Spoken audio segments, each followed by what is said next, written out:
Oke, salam sejahtera kepada tuan-tuan dan puan-puan. Terima kasih juga yang sudah bersama di channel ini. Dan bagi mereka yang belum subscribe channel ini, sila subscribe dan like dan komen, share supaya Anda tidak akan ketinggalan info-info menarik yang ada di channel ini. Berita hari ini saya mau kongsikan kepada Anda daripada Sinar Harian. Ketua Pendakwaan kes 1MDB Sri Ram dimasukkan ke ICU. Kuala Lumpur dikemas kini timbalan pendakwa Raya Kanan Datuk Sri Gopal Sri Ram dilaporkan dimasukkan ke unit rawatan rapi ICU sebuah hospital swasta pada Rabu.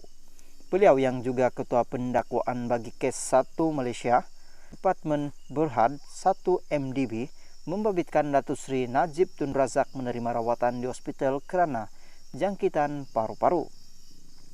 Menurut sumber yang dihubungi media menerusi aplikasi WhatsApp, beliau mengesahkan bekas hakim Mahkamah Persekutuan yang berusia 79 tahun itu berada di hospital.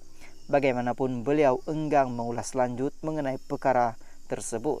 Pada 23 November tahun lalu, semasa prosiding kes rasuah dan pengubahan wang haram berjumlah RM2.3 bilion dana 1MDB, pasukan pendakwaan memberitahu Mahkamah Tinggi di sini bahawa pemeriksaan utama membabitkan saksi utama kes akan dikendalikan oleh Sri Ram. Bagaimanapun mahkamah dimaklumkan Sri Ram sedang bercuti 3 hari kerana demam.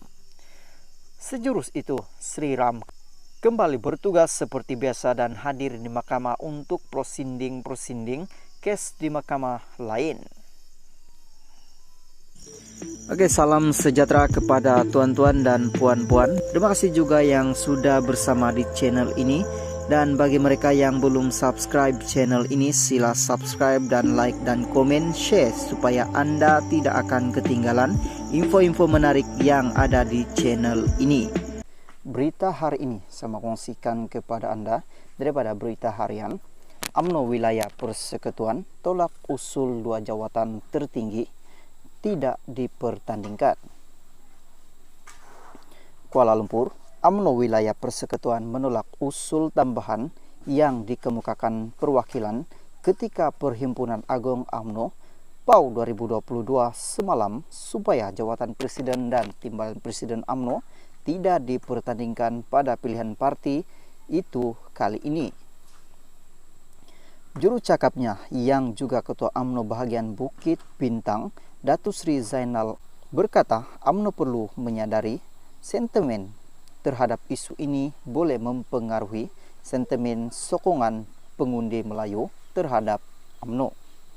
Isu ini jika tidak diberikan perhatian yang serius mungkin memberi kesan bukan saja kepada parti, malah kepada 60% pengundi Melayu di luar sana yang sedang memerhati gelagat kita. Sekiranya jawatan ini tidak dipertandingkan, saya bimbang pengundi di luar parti akan menilai parti kita dari yang negatif, katanya berucap membahaskan usul ucapan dasar Presiden UMNO di Dewan Merdeka Pusat Dagangan Dunia WTC Kuala Lumpur hari ini. Beliau berkata, belum terlambat untuk UMNO beri nafas baharu dan segar kepada partinya. Mungkin kita semua termasuk saya sendiri sudah membuat banyak kesilapan sebelum ini, tetapi takkanlah kita biarkan kesilapan ini berterusan jika kita sedar dan tahu akibatnya. Kami cuma mengharapkan agar pemimpin di atas juga mempunyai intism dan niat yang sama untuk memertabatkan semula parti.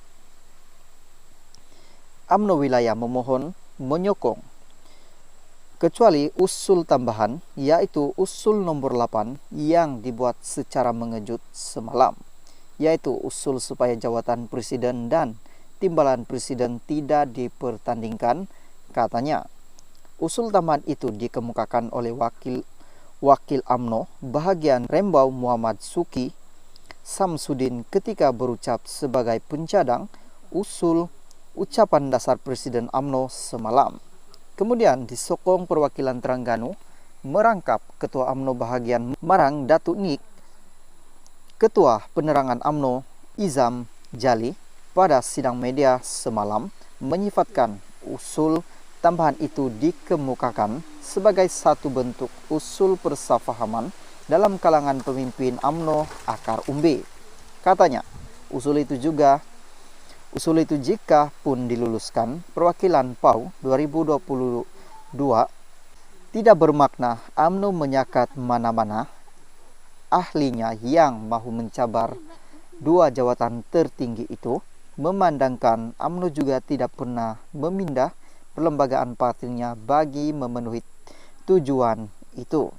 Sementara itu, Timbalan Pengurusi Tetap UMNO, sementara Datuk Dr. Puad berkata, sama ada usul itu akan diluluskan perwakilan PAU 2022 akan diketahui petang ini. Apapun tengok hari ini, usul itu akan diundi. Jangan pula tuduh di belakang parti tidak demokratik selepas diundi. Bro, itu sendiri adalah demokrasi walaupun tidak bersusila, katanya menerusi Facebook beliau hari ini. Salam sejahtera kepada seluruh warga Malaysia. Terima kasih masih berada di channel ini.